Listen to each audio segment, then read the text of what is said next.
Look down at your stomach right now. What do you actually see? Maybe it's a soft layer that folds over your waistband. Maybe it's a hard, round mound that pushes your shirt forward. Maybe it's a pooch that won't leave no matter what you do. Whatever it is, you've probably looked at it and thought one thing: too big, too soft, too much. And that's where you stopped, because you were taught that belly fat is belly fat. It's all the same stuff. And the only question is how much of it you're carrying. That's wrong. And it's not a little wrong. It's dangerously wrong. Two people can have the exact same waist measurement and face completely different risks inside. One might be metabolically healthy. The other might be weeks away from a diagnosis they never saw coming. The difference isn't how much fat they carry. It's where that fat sits, which organs it wraps around, and what it's doing to them while they sleep, eat, and go about their day. Your belly shape is not a cosmetic problem. It's a diagnostic signal. Doctors use it. Radiologists see it on scans. Endocrinologists map it to specific hormonal patterns, and yet most people have never been taught to read it. This is not a body-shaming video. This is not a diet pitch. This is a clinical pattern recognition walkthrough. We are going type by type through distinct belly shapes, and for each one, I am going to show you exactly which fat compartment is dominant, which organs are involved, and what metabolic or hormonal signal that shape is broadcasting about your internal health. By the end, you will look at your own abdomen and understand what it is actually telling you about your liver, your cortisol, your cardiovascular risk, and whether what you are carrying is fat, inflammation, or fluid. Let's go through them one by one. The soft lower pouch, that layer below your belly button that you can grab with your hand. This is subcutaneous fat, and it lives between your skin and the wall of abdominal muscle underneath. It never crosses that wall. It never touches your organs. It just sits there in its own compartment, minding its own business. About 80% of all the fat on your body is this type. And here is what most people never hear. Subcutaneous fat is the least dangerous fat you can carry.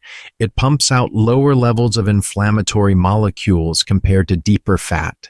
Your waist to hip ratio with this pattern usually falls within a normal cardiovascular risk range, and this fat actually produces two hormones, leptin and adiponectin, that help regulate your appetite and improve insulin sensitivity. So this fat is not just harmless padding. It is functioning tissue that is doing something protective. You can test this yourself. Grab the area below your navel.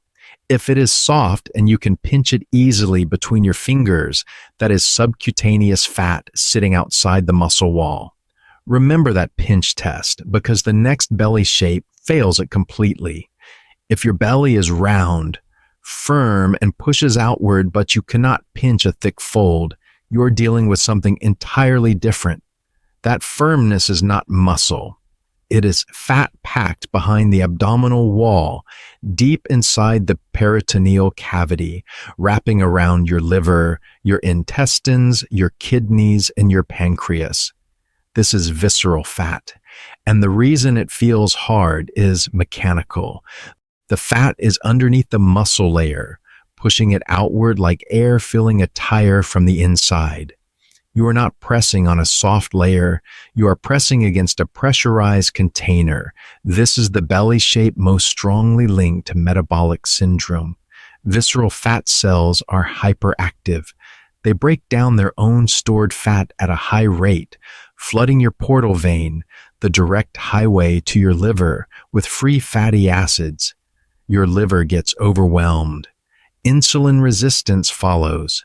Visceral fat also pumps out inflammatory signals at 2 to 3 times the rate of subcutaneous fat. Not local inflammation, systemic.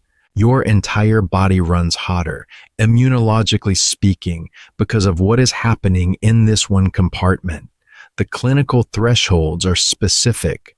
A waist circumference above 102 centimeters in men or 88 centimeters in women puts you in an elevated risk category for heart disease, stroke, and type 2 diabetes. And here is the part that makes this truly unsettling. Some people with a perfectly normal BMI carry dangerously high amounts of visceral fat. Doctors call this TOFI, thin outside, fat inside. On the surface, they look healthy. On a CT scan, their organs are wrapped in fat. BMI misses them entirely. Those first two shapes cover the two fundamental types of abdominal fat: subcutaneous, outside the wall, lower risk; visceral, behind the wall, high risk.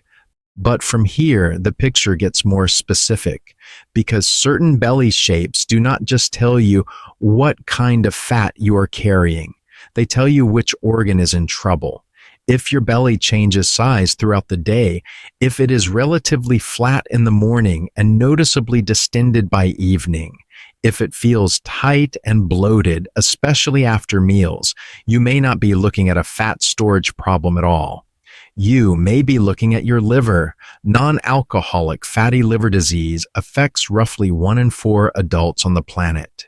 In its early stages, it causes zero pain. But when fat builds up inside liver cells, specifically when more than 5% of the liver's weight is fat, it starts to impair bile production. Bile is what you need to digest and absorb dietary fat. When bile output drops, fat sits in your gut longer, ferments, and produces gas. Your upper abdomen swells. Meanwhile, bacterial overgrowth in the small intestine, called SIBO, can produce hydrogen and methane gas that distends your abdomen by 2 to 4 centimeters over the course of a single day. So that daily bloating cycle is not just discomfort, it is a signal. And the progression is real. Fatty liver becomes inflamed liver. Inflamed liver becomes scarred liver. Scarred liver becomes cirrhosis.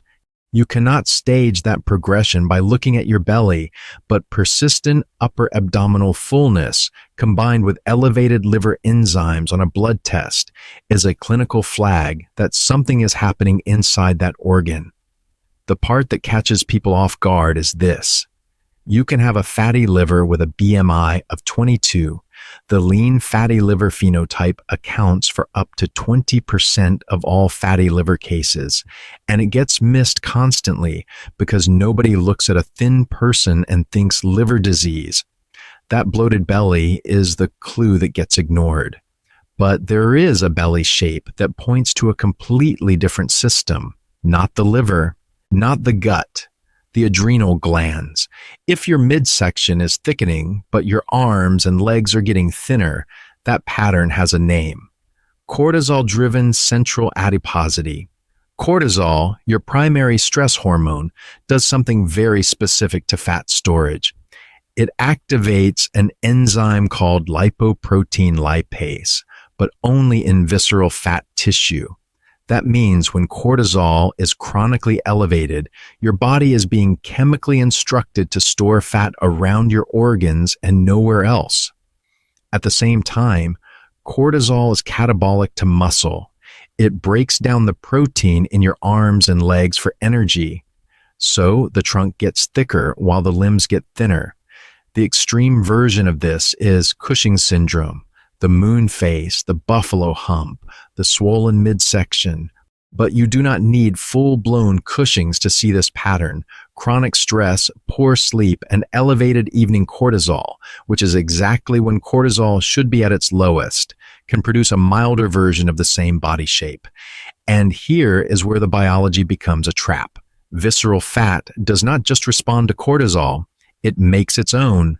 An enzyme called 11-beta-HSD1 sits inside visceral fat cells and converts inactive cortisone into active cortisol right there in the tissue.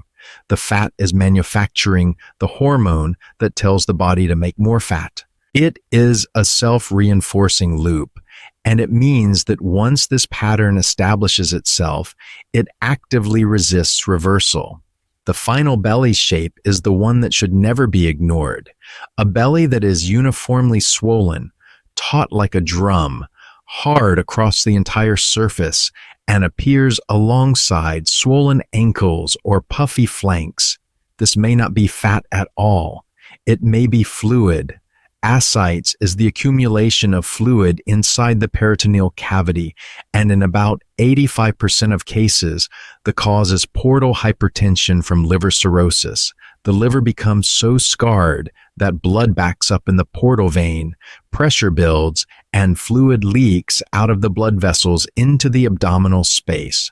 Heart failure can cause it too. When the right side of the heart cannot pump effectively, pressure backs up into the liver and the same fluid leak occurs. Severe kidney disease drops a protein called albumin below critical levels, and without enough albumin in your blood, fluid escapes the bloodstream and pools wherever gravity takes it. The key difference between this and fat is speed. Fat accumulates over months and years. Ascites can appear in weeks. A person can gain 5 to 10 kilograms of fluid weight in a very short time. The belly becomes tight and distended. The ankles swell. If you press a finger into the shin and the dent stays, that is pitting edema. And combined with a drum-tight belly, it demands immediate medical investigation. Doctors can drain this fluid directly.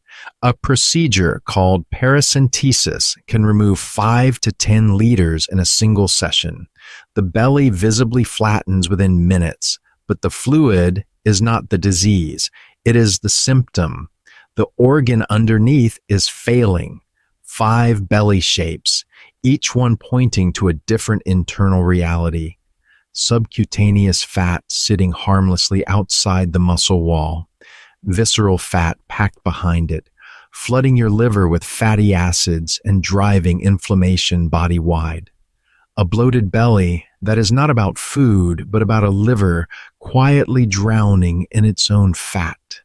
A thickening trunk with shrinking limbs driven by a cortisol loop that feeds itself, and a drum-tight abdomen filled not with fat, but with fluid leaking from organs that are failing. You walked in thinking belly fat was a cosmetic problem. It is not. It is a map.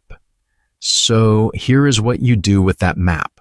First, measure your waist at the navel, not where your belt sits, at the navel. If that number is above 102 centimeters for men or 88 centimeters for women, that alone puts you in an elevated risk category regardless of what the scale says. Second, do the pinch test.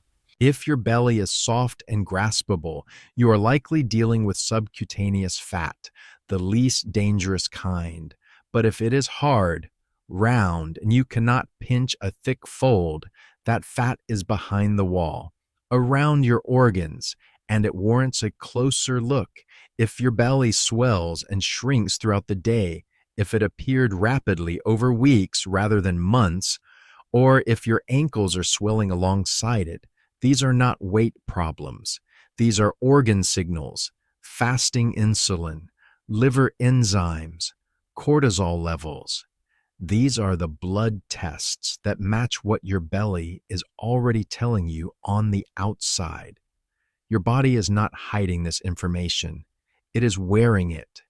You have been looking at it every single morning in the mirror.